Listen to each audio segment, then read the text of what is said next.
The refugees here were brought across from offshore detention because they all have pre-existing conditions and were coming here for treatment as part of the medevac evacuation.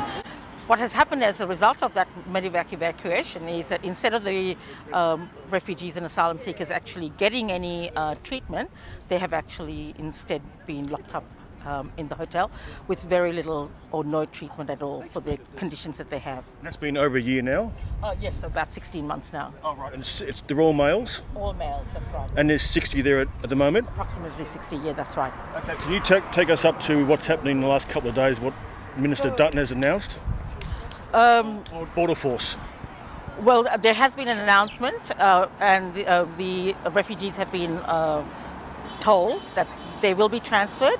They've been told to pack their bags and they have packed their bags, but there's no indication of when they will be moved. The contract here ends on the 31st of December, so it could be today, it could be tomorrow, or it could be any time in the next 2 weeks.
The protesters want the refugees to be able to be moved into the community, to live in homes in the community and access the treatment that they want and need. But no one's got any idea where they might be going to if they are taken out of Mantra. No, we haven't been told. And the sad thing about it is that we have been able to identify people who've got homes or rooms that the refugees can actually go to, but that's an option that is well and truly on the table for the government as well. Anything else you'd like to add? What? Anything else to Apsara? So, we're all here because at the end of the day, no one should be locked up. Everyone has the right to seek asylum, and these men have done absolutely nothing wrong. And I think it's about time that the government does something about it and move these men into the community so that they can get on with their lives. Can you tell us something about how their lives are inside that hotel?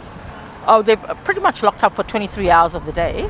And as you can see in the background, that's about the only amount of sunlight they get is through that window. They're not confined to their rooms, are they? They're confined to that area on level 3. Right. But they can move around and go to the kitchen and play table tennis. Correct, that's right. But they're stuck on that floor for good. That's right. Well, for 16 months so far. Pretty much 23 hours of the day. They don't get out of their building. So they're literally prisoners in that hotel.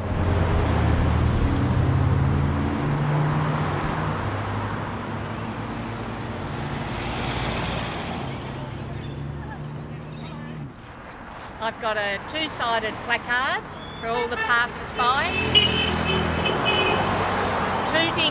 Tooting means people are agreeing with us. And we've got another side.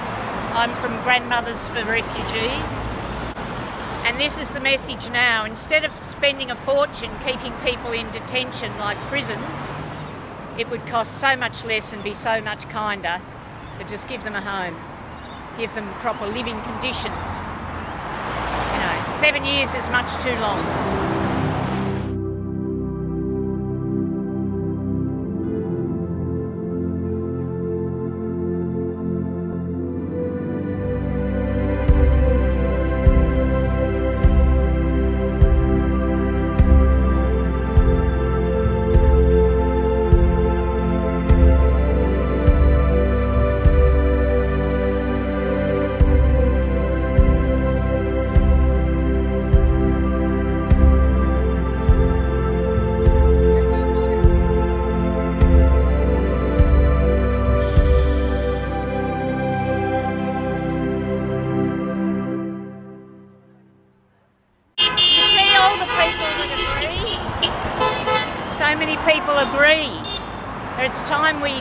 feed the refugees.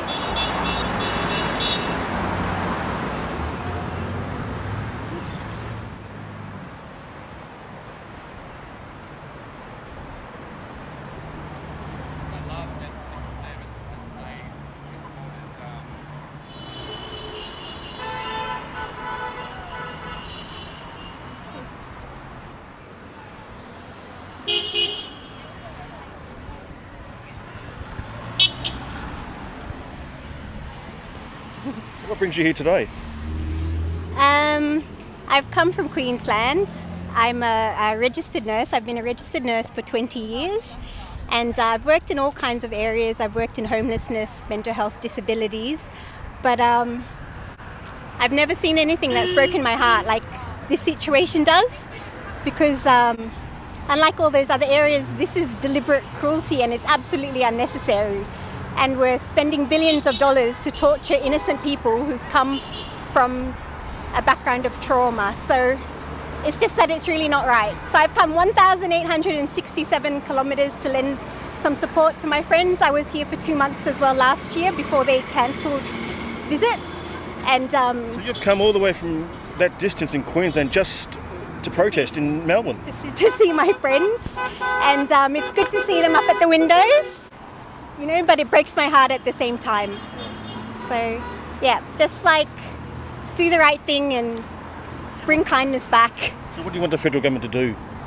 Just release them into the community. So many of my friends have offered a room. There's a room for every single one of these guys locked up in the Mantra, and also in Kangaroo Point. There's enough rooms. We'll support them. It doesn't cost any money. It's costing $365,000 a year per refugee to keep them locked up. It just doesn't make sense. They've been locked up for 8 years. There's just, on no level does it make sense. So just free them and let them come to our homes and we'll look after them.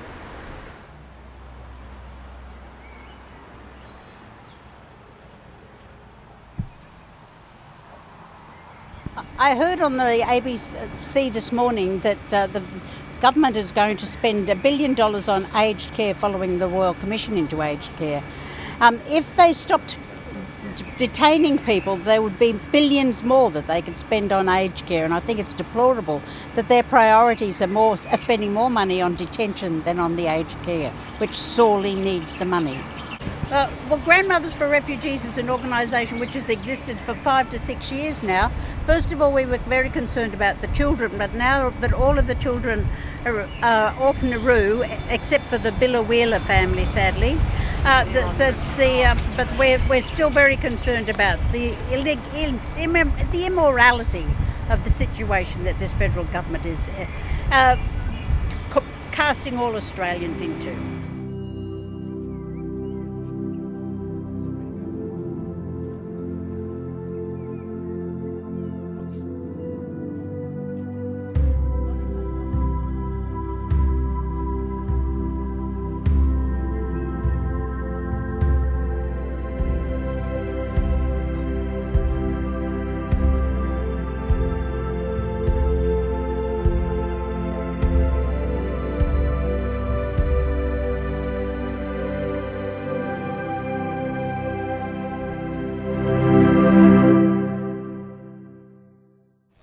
So we can say it's 6:30 p.m. and I'm now at the back entrance of the Mantra in an alleyway, because there's 2 exits that a truck could potentially come through, and we're here because there's a massive build-up of police behind me. Can you see that? Just behind me. And this is actually the exit for ambulances, so it's kind of fitting for them to be, for the police or the border force to be able to quickly remove refugees from here compared to the front entrance. So we just don't, no one knows, obviously no one knows when the police or border force are going to remove the refugees. No, the police have remained very cagey about it, and they haven't said very much at all. No, they wouldn't. So I think it's one of those wait and see things, and I get the impression they themselves don't know as much as we think they do. I think it's they're waiting on Border Force and probably Home Affairs as well. Yeah, it's a federal issue. Yeah, that's right. That's right. So I think it's the most important thing is to stay vigilant and ensure that all the alleyways are actually boarded off, and just ensure that if anything happens, we can quickly move in.